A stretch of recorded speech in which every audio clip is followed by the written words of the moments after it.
Olá, Deus abençoe você, seja muito bem-vindo ao estudo da Igreja Missionária Evangélica Maranata, é um estudo bíblico. Meu nome é Eduardo Gomes e vou estar apresentando a você a terceira e última aula sobre o tema O Pecado e o Real Sentido da Vida. Mas antes de continuar, eu sempre gosto de estar orando contigo, então se você puder, acompanhe a minha oração neste momento.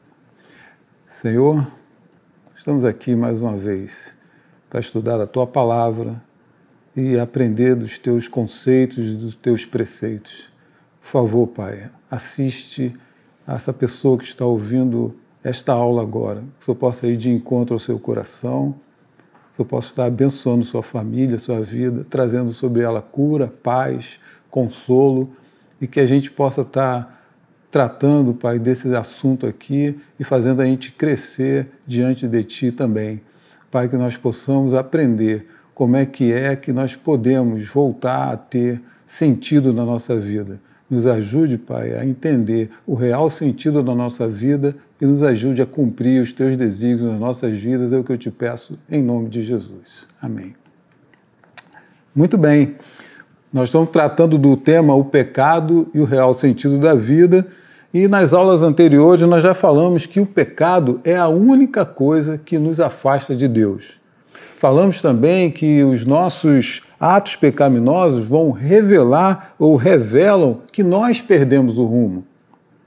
Por causa do pecado é que nós roubamos, nós matamos. Por causa do pecado nós mentimos ou caluniamos alguém. É por causa do pecado que nós adulteramos ou nós damos um suborno. O pecado desvirtua nossa mente, nosso espírito, o nosso corpo, e as consequências do pecado estão visíveis aí. A própria terra foi amaldiçoada por conta do pecado. Por causa do pecado, nós estamos aqui vivendo as mazelas e as consequências. E o pecado também trouxe para nós uma consequência pior, que é a morte, e a morte também espiritual. A origem do pecado foi em Lúcifer, quando ele quis se tornar igual ao Altíssimo. E Lúcifer foi quem introduziu, e tentando o homem, o pecado na humanidade, porque ele incitou Eva a fazer o mesmo com ele e querer se tornar igual a Deus, chamando a atenção da Eva para ela mesma. E aí a essência do pecado é que nós perdemos esse rumo e esse alvo que era original. Em seu sentido, na sua essência, o pecado é isso, é errar o alvo, é perder o rumo, é fracassar. Indica o pecado que o primeiro homem, ele no princípio perdeu o rumo da sua vida e fracassou em não atingir o padrão divino estabelecido para a sua própria vida. Mas talvez você esteja perguntando assim, mas qual o padrão divino, qual o propósito de Deus na minha vida? Bem, aí para tentar te ajudar a entender junto comigo como é que isso, como que é importante responder isso, né? Qual o propósito de Deus para a minha vida? Para a gente tentar entender isso daí, eu vou pegar o exemplo do apóstolo Paulo e vou pedir para você acompanhar uma leitura comigo de Atos 20, 24, que é uma declaração do apóstolo Paulo ao cumprir a missão que Deus havia dado para ele. Então, a leitura que eu vou fazer na nova tradução da linguagem de hoje, acompanha assim, Atos 20, 24. Mas eu não dou valor à minha própria vida. O importante é que eu complete a minha missão e termine o trabalho que o Senhor Jesus me deu para fazer. E a missão é esta, anunciar a boa notícia da graça de Deus. Nós vemos aqui que Paulo consegue colocar assim, eu não dou valor à minha própria vida. E aí, como nós falamos nas aulas anteriores, que a amartia, o pecado, ele fez exatamente que o alvo deixou de ser Deus e passou a ser eu. Quando o apóstolo aqui coloca que ele não tem a sua própria vida como preciosa, ele está realmente voltando à essência dos desígnios de Deus e do propósito de Deus para a vida dele e também para mim e para a sua. que é que você não valorize tanto você mesmo, mas que você passe a voltar a olhar para Deus. O alvo precisa tornar a ser Deus e não ser eu. E aí você continua, mas e para a minha vida? Qual é o propósito de Deus para a minha vida? Como a gente falou aqui, o pecado ele desvirtua o real sentido das nossas vidas. O pecado desvirtua o real sentido da nossa vida, porque ele faz com que a gente erre o alvo. E aí, como nós já falamos, o alvo é Deus, e o pecado ele sempre aponta para o eu. Você pode perceber que as nossas necessidades, ou você mesmo, né, a minha necessidade, a minha carência, sempre tem que ser cumprida. Se você notar, a maioria dos pecados, dos atos pecaminosos que nós pecamos e fazemos e cumprimos, a maioria dos atos pecaminosos, eles essencialmente querem satisfazer a nós mesmos, a nossa carne, os nossos desejos, né, a nossa cobiça. Tudo isso leva em direção à nossa própria satisfação, à nossa autogestão, à nossa exaltação pessoal, o orgulho, né? Nós vemos que o pecado ele sempre está apontando para o alvo errado. Por isso que pecado é errar o alvo, porque o alvo realmente deixa de ser Deus e passa a ser eu. O pecado está aqui para satisfazer minhas necessidades, minhas carências e meus desejos carnais. E aí entra a narrativa bíblica, mostrando todas as mazelas das consequências do pecado, e a narrativa bíblica também se preocupa em apresentar para a gente como é que pode resgatar o homem desse afastamento e trazer ele de volta ao propósito que Deus quer. Certa vez, o Senhor Jesus foi questionado em que se resume toda a lei e os profetas. Ora, nós vimos também que a lei ela foi estabelecida para imputar legalmente o pecado sobre o homem, e que a lei acaba revelando que nós não conseguimos cumpri-la, e aí ela estabelece que todo homem pecou e por isso carece da glória de Deus.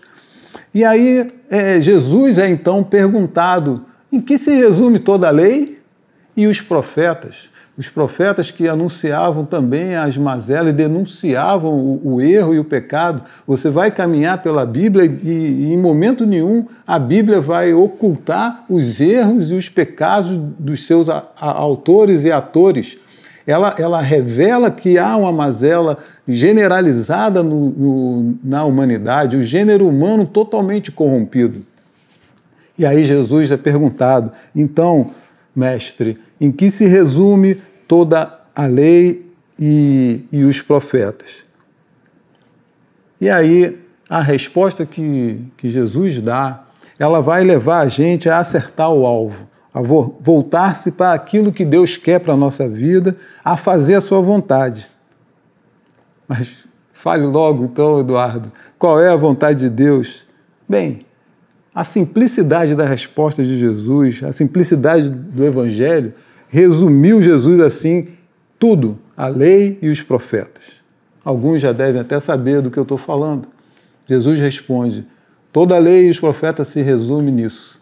Amarás, pois, ao Senhor teu Deus, de todo o teu coração, de toda a tua alma e de todo o teu entendimento. E o segundo, semelhante a esse, amarás ao teu próximo como a ti mesmo. Talvez você esteja querendo isso para a tua vida. Talvez você queira obedecer a Deus, fazer a sua vontade e ver assim a tua vida voltar a ter sentido, a fazer sentido, a ter significado. Talvez você queira cumprir isso. E aqui, nesses ensinamentos de Jesus, está o segredo para que a tua vida possa voltar a fazer sentido. Buscai primeiro o reino de Deus e a sua justiça, e todas as demais coisas vos serão acrescentadas. Veja que até nesse texto também, que é bastante conhecido, você coloca a coisa na ordem certa. Buscai primeiro o reino de Deus. Então o alvo tem que ser Deus e não eu. Então, quando você está querendo buscar um sentido real para a sua vida, você precisa cumprir o propósito de Deus para a sua vida. E aqui eu te falo, meu amigo, que está ouvindo essa aula, nós vamos estar encerrando essa aula já já, é que como é que você faz para poder conseguir, como é que você faz para vencer o pecado? Como que você faz? Porque uma vez que você venceu o pecado, você retorna para o alvo certo, torna a ter um rumo certo para a tua vida, e aí a tua vida passa a ter sentido e significado. Como é que você faz isso? A Bíblia dá a solução. Lá em 1 João, capítulo 1, versículo 9, vai estar escrito assim: se confessarmos os nossos pecados, Ele é fiel e justo para nos perdoar o pecado e nos purificar ou nos livrar de toda a injustiça. A solução do pecado é que Jesus Cristo veio e morreu no nosso lugar, porque a Ele foi imputado os nossos pecados. Ele passou a assumir legalmente a culpa de todo o pecado de toda a humanidade em todos os tempos, assumiu essa culpa, apesar de nunca ter pecado, de não ter merecimento algum, mas legalmente ele assumiu o pecado no meu lugar, no seu lugar.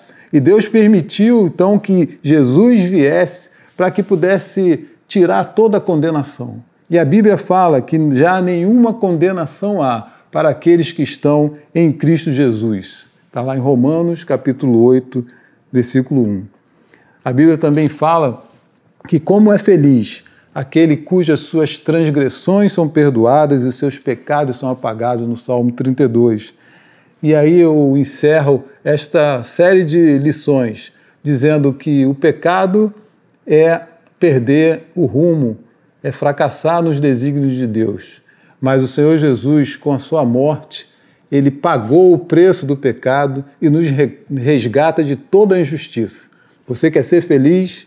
Você quer voltar a ter sentido na vida, a sentir qual é o teu propósito na vida? Você precisa saber qual é o real sentido para a tua vida? Pois saiba que você precisa primeiro arrepender-se dos seus pecados e confessar a Ele, a Jesus Cristo. Confie que o Senhor Jesus já pagou os seus pecados na cruz e que você tem muito valor para Ele e que é muito importante que você se apresente diante de Deus de volta, dizendo que quer adorá-lo, que quer servi-lo, que você quer tornar útil a tua vida na presença de Deus. E você pode fazer isso aceitando Jesus como teu Senhor e teu Salvador. Repito aqui, 1 João 1,9, se confessarmos os nossos pecados, Ele é fiel e justo para nos perdoar o pecado e nos purificar de toda a injustiça. Que Deus abençoe você, que você tenha entendimento e clareza, que o Espírito Santo de Deus fale ao teu coração e complete essa aula para que você possa voltar ao rumo certo, ao alvo certo, que é Cristo Jesus. Deus abençoe você e a sua vida e a sua família, em nome de Jesus. Amém.